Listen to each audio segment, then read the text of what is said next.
One man was sounding the alarm even before the flood of 2011 started making headlines across the Midwest. Now, you might call him the Nostradamus of the Great Plains, but did the government listen to his fears?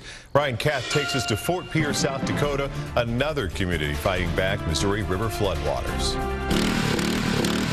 This is the soundtrack of Fort Pierre.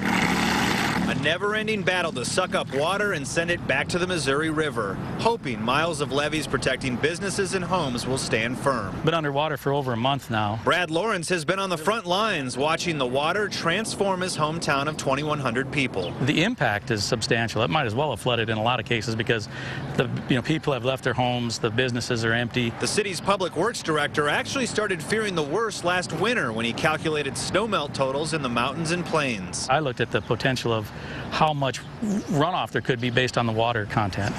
And what did you think? It was a lot of water. He figured the huge reservoir just upstream from Fort Pierre would need plenty of extra space this year. Here at the Oahe Dam, instead of being released, the water is being held back and stored. But as you can see, there's not a lot of room left, and it's dangerously close to spilling over the top. And without any room for storage, almost everything is surging downstream. More than 1 million gallons per second, far more than the nearby power plant can handle.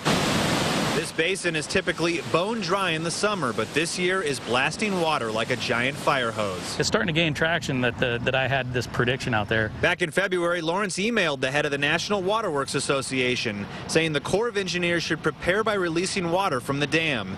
The chain of emails even specifically warned of a flood of biblical proportions. So were you prophetic? Unfortunately, yes. I mean, it turned out almost exactly what my worst case scenario was. Biblical? Maybe not. But this flood will easily surpass 40 days and 40 nights, leaving a recovery that will take years. The second guessing may last just as long. In Fort Pierre with photographer Andy Pollard, Ryan Kath, NBC Action News.